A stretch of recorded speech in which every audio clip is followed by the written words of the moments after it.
Welcome back to the channel, everyone. Today I'm introducing my new project, the 1989 Supercharged MR2.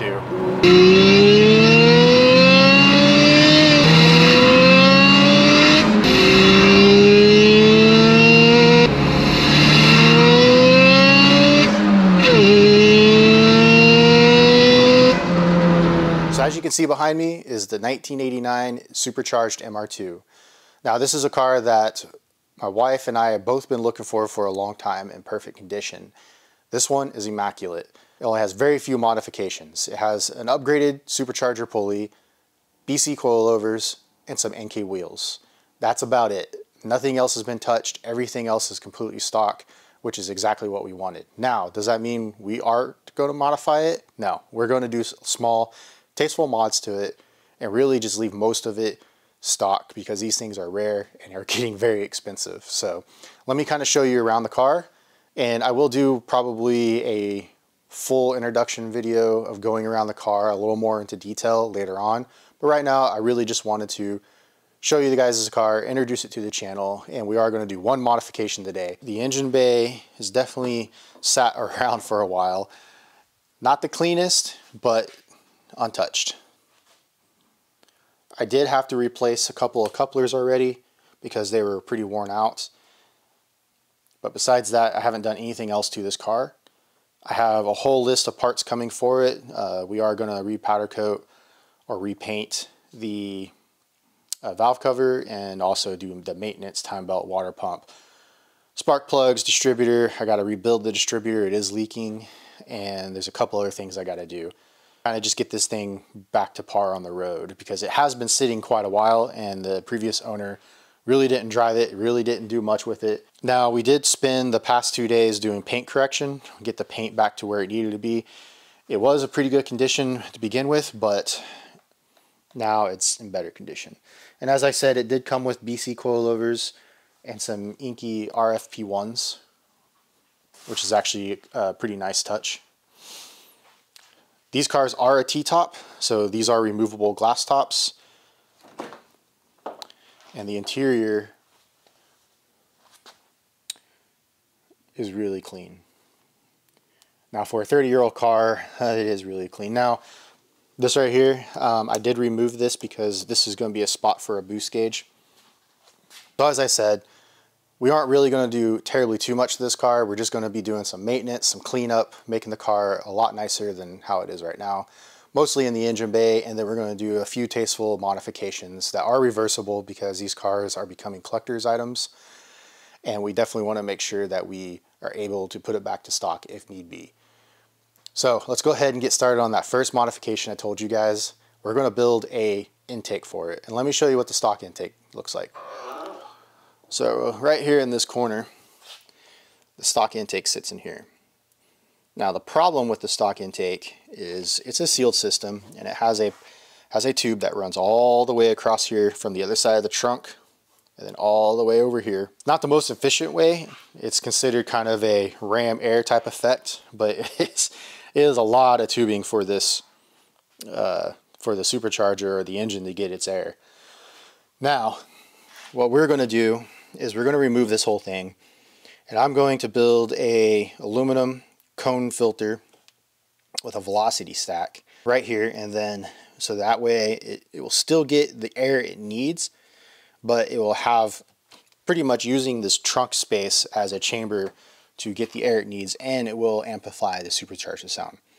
These cars make around 140, 145 in tip-top shape, so I'm assuming it's not going to affect the performance that much, and you'll get some really cool noises, and it's reversible. So let's go ahead and get started on that.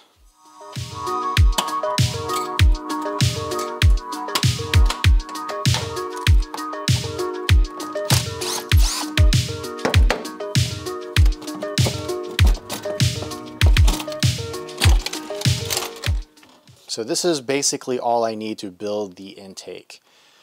The factory intake looks like this. Very, very restrictive, and like I showed you earlier, the tube going to where the outside intake is just way too long. Besides, I also want some sound. So What I have here is a 60-degree aluminum 3-inch tube, a velocity stack or a bell mouth, and coupler, and a cone filter. All my products are from Vibrant Performance. That's just quality stuff, so it's usually what I get all my material from, if you guys are wondering.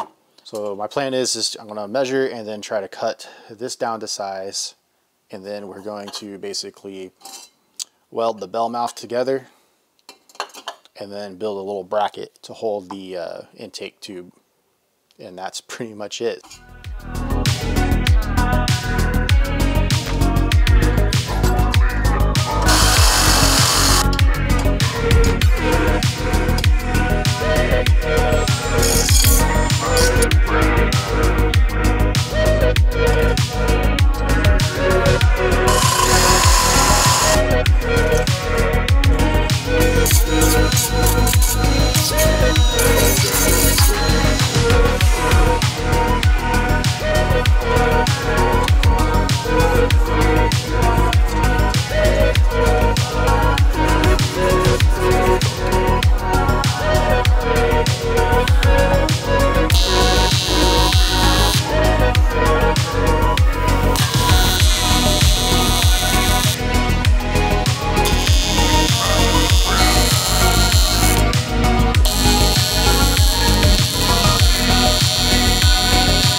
So here's the final product. I did coat this with a wrinkle black finish. I did add a support so this thing does not move around. So the idea is the cold air will still be forced through this tube that goes from the intake here all the way through here, all the way over, and all the way back. But this will allow more resonance for sound of the supercharger, and this whole entire trunk space will be basically like a gigantic air box. All right, now I'm just going to test the sound, see if there's really that much of a difference. This cabin kind of echoes, so sorry if the quality is kind of poor, but let's see if we can hear the supercharger a little bit better.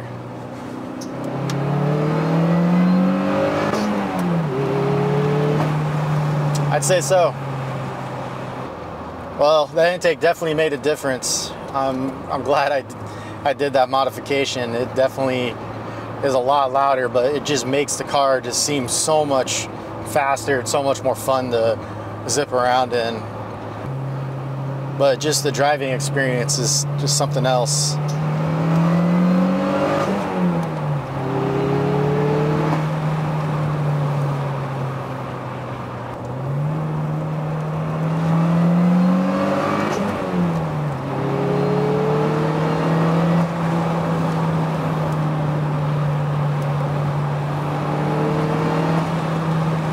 Well, there you guys have it.